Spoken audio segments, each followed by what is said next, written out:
Hello दोस्तों, नमस्कार। स्वागत है आप सभी का। और यहाँ पर पीएनपी यानी परीक्षा नियामक प्राधिकारी की तरफ से एक शॉर्ट नोटिस जारी कर दी गई है। जैसा कि यहाँ पर दो तीन विवाद चल रहा है। पहला है सब्जेक्ट कम्बिनेशन या सब्जेक्ट का चयन, दूसरा है 50% का ग्रेजुएशन, और तीसरा है सब्जेक्ट के हिसाब से सीटें क्यों नहीं हैं।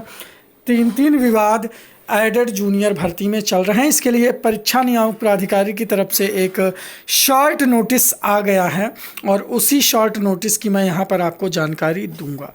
ध्यान दीजिए, अगर आप वाकई में बीएड किए हुए हैं, ग्रेजुएट हैं और साथ ही साथ यूपी टेट जूनियर वाला पास हैं, ग्रेजुएशन में 50% आपका है, तो आप निर्विरोध चुनाव लड़ सकते हैं। मतलब आप फॉर्म भर सकते हैं, आप एलिजिबल हैं। अब मैटर किसका फंसता है? देखिए, बैटरी लो हो गई है।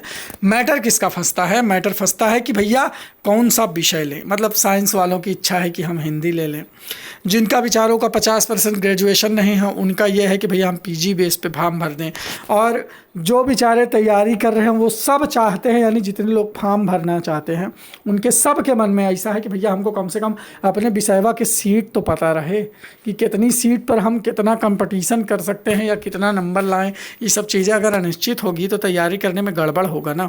तो पीएनपी ने एक शॉर्ट नोटिस यहाँ पर लागू की है। देखिए, जूनियर हाई स्कूल में सहायक अध्यापक और प्रधानाध्यापक के लिए ऑनलाइन आवेदन में शैक्षिक विवरण के कॉलम में परीक्षा फल घोषित होने की तिथि रिजल्ट डिक्लेरेशन डेट के वर्ष के अनुसार उत्तीर्ण होने का वर्ष भरें।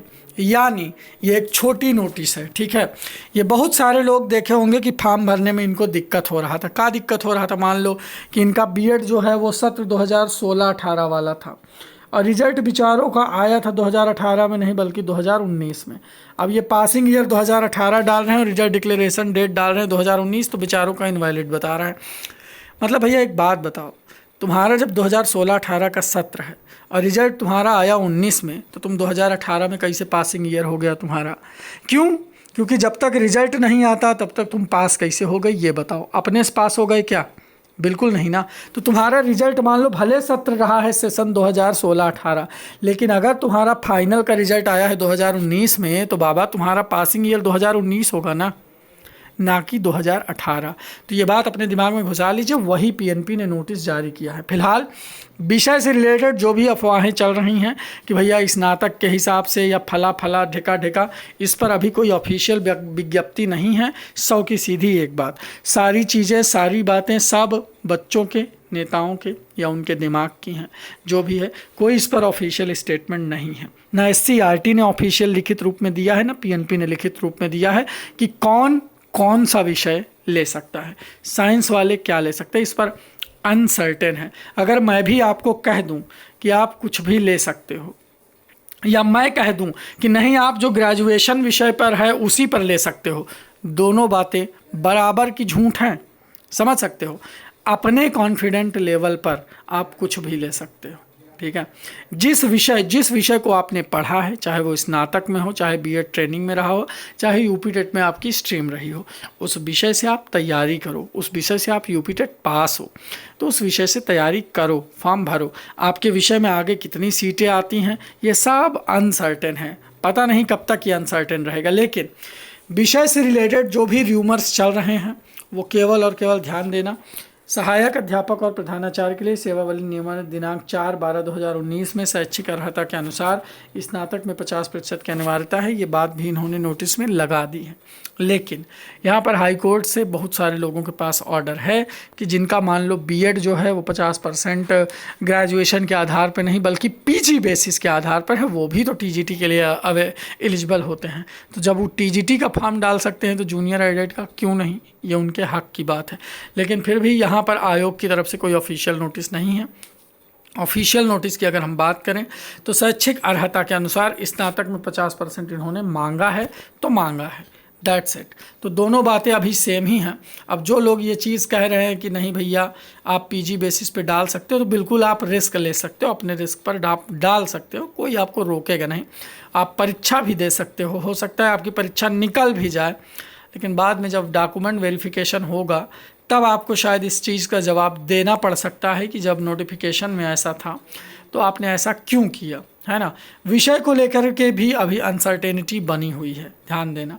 तो मैं तो यही कहूँगा कि जिस विषय में आपको कॉन्फिडेंस है, जो विषय आपने पढ़ा है, उसी की भैया तैयारी करो और उसी को OMR में जा कर के परीक्षाओं में कर लेना सेलेक्ट।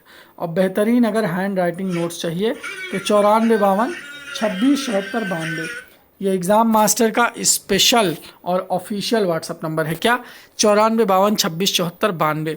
इस पर आप ऑफिशियल हमारे हैंड रिटन नोट्स अपने विषय के प्राप्त कर सकते हैं, चाहे हिंदी भाषा, अंग्रेजी या संस्कृत हो, चाहे सोशल स्टडी या साइंस और मैथ हो। आप बेहतरीन तरीके के नोट्स हैंड रिटन प्राप्त कर लो। हो सकता है 30 दिन में इन्हीं को पढ़ के आपका कल्याण हो जाए। आपका नंबर 110 आ रहा होगा अपनी तैयारी से, तो हमारे नोट्स पढ़ के आपका नंबर 125 प्लस आ जाए, सिलेक्शन हो जाए, एक सीट आपको मिल जाए। इस उम्मीद से करो तैयारी और अपने बेहतरीन विषय का चयन करो तैयारी के लिए, जिसमें आप अपना बेस्ट स्कोर कर सकते हो। फिर देखना इस परीक्षा में आपकी एक सीट होगी और 100% होगी, कोई रोक नहीं सकता। तो बस आज के वीडियो में जो ऑफिशियल नोटिस है वो इतना ही है, बाकी सब हवा हवाई है। कमेंट में आप कुछ भी कह दो, आपको फेसबुक पे कोई कुछ भी लगा दे, वो एक अलग बात है। लेकिन बाबा जब तक PNP के ऑफिशियल नोटिस ना आ जाए कि इस विषय के लिए केवल ये लोग एलिजिबल हैं, तब तक कुछ मत मानना, ठीक है। तो बस अगर ऑफिशियल नोटिस आएगी तो मैं ज़रूर आपको अपडेट करूंगा। लेकिन फॉर्म भरने में जिनको दिक्कत हो रही थी वो अपना पासिंग साल रिजल्ट डिक्लेरेशन के हिसाब से डाल दें। B.Ed 50% वालों के लिए इन्होंने फिर से वही 2 टूक की बात कह दी है। भले इस पर कोर्ट केस हो जाए, मुकदमा चल जाए, बाद में PNP वाले मुकदमा हार जाएँ, कह देंगे नहीं भाई ठीक है आओ, तो ज़रूर आप फॉर्म डाल सकते हैं, कोई दिक्कत नहीं, आपको कोई रोकेगा नहीं और ये आपका हक है, बिल्कुल आप डालिए फॉर्म। तो चलिए तैयारी करिए और सेलेक्ट होइए। ऑफिशियल जानकारी जितनी थी वो इतनी ही थी। Bye bye, take care, thank you so much.